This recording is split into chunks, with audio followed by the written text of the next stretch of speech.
Ayan po, ito, papakita ko lang sa inyo yung bonsai materials na to. Sampalok ko siya. Marami ko kasing nagtatanong kung bakit bakit ang mahal daw ng bonsai. Ang mahal. Kasi sa paggawa po ng bonsai, kaya nagmamahal ng bonsai. Tulad nito, itong puno po na to, galing sa buto, from seeds. Tinanim ko sila, 4 years na po to. Tinanim ko galing buto. 4 years, pinalarga ko muna siya, pinataba, bago ko makuha yung sukat nito. Ganun po katagal yung sa pagbobonsai kasi matagal talaga. Pasensya. Ganun katagal. Ito, tulad nito, nung ganito na yung taba niya, mahaba yan eh. Pinutol ko dito. Tapos, nag-antay akong sumuloy ito. Yan, tumubo yung mga yan. Tsaka ito, 1, 2, 3. Tsaka ito. Halos mahigit 1 year bago lumitaw yung ganito kataba. Tapos pinutol ko dito. Kaya nga sa proseso ng bonsai, dun siya nagmamahal. Hindi siya katulad ng halaman. Makakabili ka 200 cuttings ng bougainvillea. Tulad nito, hindi pa siya tapos. Nung marami akong nabentang ganito eh, may nabebenta ko 2,500, 3,000, 3,500. Kasi sa proseso pa lang, gugugol ka ng panahon talaga. Tsaka yung pag naiinip ka, talo ka sa inip. Tapos sa bonsai, pag inaayusan mo ka, parang tinatawag nila, tiis ganda muna. Puputulin mo muna. Kasi may tinatawag silang tapering. Ang tapering para, ayan, hindi siya yung parang pantay lang na. Minsan ang tawag before kinikritics ako nung kakilala ko, matiting ko bonsai ko, sasabihin nila hotdog o kaya parang poste ng Meralco. Kaya ang ginagawa natin, pinuputol natin para maging tapered ang tawag nila. Tapering ang tawag sa proseso. Ayan, tulad nito, pinutol ko dito, patubo ulit ako dito. Ito yung napili kong branch selection. Kaya mahal po yung bonsai. Lalo na pag semi-finish na siya. Tinatawag nila sa bonsai, yung termino nila, semi-finish, malapit nang matapos. At finish, yung tapos na, para sa kanila, tapos na. Lalo na may umaabot ng 20K, 10K, 40K. Minsan may millions pa eh, million. 100K. Kasi nga, depende sa artist. Lalo na yung artist o bonsai master, kilala siya. Tsaka maganda yung obra niya pag kilala eh. Tsaka nanalo sa show. Isa pang nagpapamahal sa bonsai, ultimong yung lupa niya, yung tawag nila, river sand, binibili mo yun. Per pack, makakabili ka 150. Tapos, pine-fertilizer. Didiligin mo 4 na taon, 5 taon, 10 taon, tinitrim mo. Magmamahal talaga yung bonsai. Lalo na yung magaling yung artist. Kasi siya, yung paso niya, minsan may umaabot ng paso 2,000, ganyan lang kaliit. 1,000. May mumurahin, 500, 600. At saka yung gugugulin mong panahon. Tulad nito, nung nagbago pa lang ako sa bonsai, sabi, matagal lang pagtatanim sa buto. Baka tumanda ka na. Tinry ko.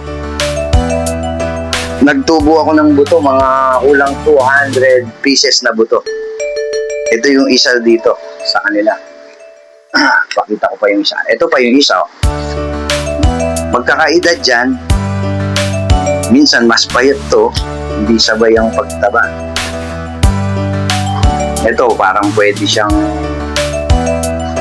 pwedeng gawing broom style din. Pwede rin informal pag gusto mo. Ito, informal to. Gagawin ko siya, informal. Pag informal kasi, hindi siya diretso yung trongko niya, hindi siya diretso. Medyo may sayaw siya. May sayaw siya. Pag simula dito sa trunk, tapos siyempre isasayaw natin din yan. Pero yung ulo niya, yung apex niya, kapantay pa rin ng ano. Babalik pa rin, kapantay pa rin nung dun sa base niya. Yun ang informal upright. Ang formal upright naman, diretso lang siya. Nasa sa inyo po sa paggawa kasi ng bonsai, nasa artist kung anong gusto niyang gawing style. Pwede siyang, halimbawa ito, igaganyan mo konti. Ayan, halimbawa. Pag in-slant mo, ang tawag nila, slanting.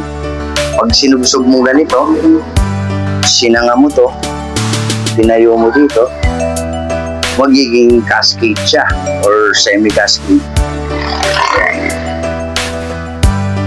Kaya nagmamahal po yung bonsai. Yun, kasi mahirap ang bonsai. Pero kung ini-enjoy mo, hindi siya mahirap. Dapat enjoy ka. Ayun o, kaya kung minsan, siyempre, hindi mo masisisi yung artist kung bakit mahal. Kung mahal ang bonsai. Makakabili ka ng mura yung hindi pa siya tapos. Materials. Yung galing sa Yamadori. Tawag nila dun sa galing sa hand, tinukay mo sa wild. Yamadori. Kasi hindi katulad dito, galing from seeds. Ang Yamadori, yung mga hunter, makakabili ka, minsan mahal din eh. Merong 1,500, 2,500, 3,000, 5,000. Depende sa materials na bibilin mo. Ang problema ng Yamadori, kung hindi ka marunong magtanim o hindi mo pa kabisadong magtanim, maaaring mamatay yung materials, masasayang ang pera mo. Kaya kung ako sa inyo, yung nagsisimula pa lang na gustong mag-bonsai, mahilig, kailangan mag-research muna kayo, mag-aaral ng kung paano yung tamang pagtatanim. Kung ano yung gagawin pag sa proseso na itatanim mo. Kasi hindi instant itinanim mo, mabubuhay na yan. Hindi. Sa Yamadori, minsan umaabot ng bago magkasuloy ng maliit na maliit. Yung galing hand, binili mo. 2 months, 1 month, 3 weeks, depende. Minsan mamamatay, hindi mo pala alam, patay na yung materials.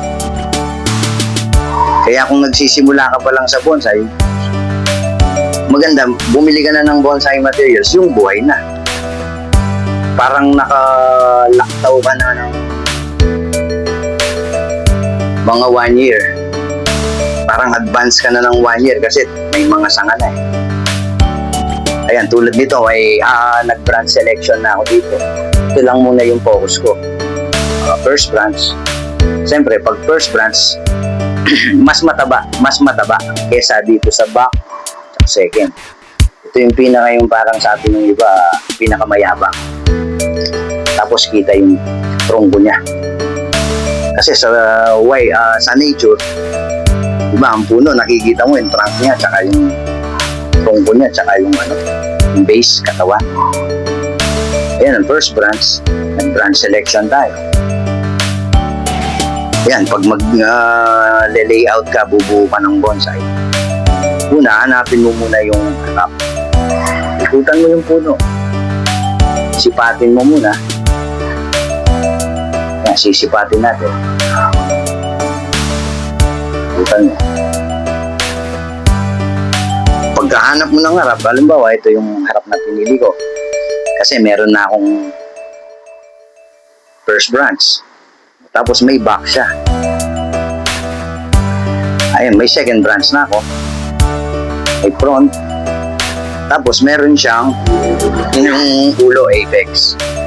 Yung apex, kahit ihuli mo na yan, ang i-focus. Ayan lang i-focus ko. 1, 2, 3, 4. Yan lang muna. Tapos ite-tapered ko rin yan. Pag tumaba, mas maganda kasi yung sexy, mapataba, papayat, paliit. Para pag nakita mo, ang ganda ng, kahit sa wild, kahit sa nature, yung puno, pusa siya nagte-tapered. Bibira, merong may reverse tapered din kaya lang, karamihan ganon. Tsaka yun ang proportion niya. Ayan siya. Kaya, siguro ito, kung 4 years, mag-a-add pa ako ng 2 to 5 years, siguro matatapos na to. Kaya, enjoy lang. I-enjoy lang natin ang pagbubonsai. Ayun lang po.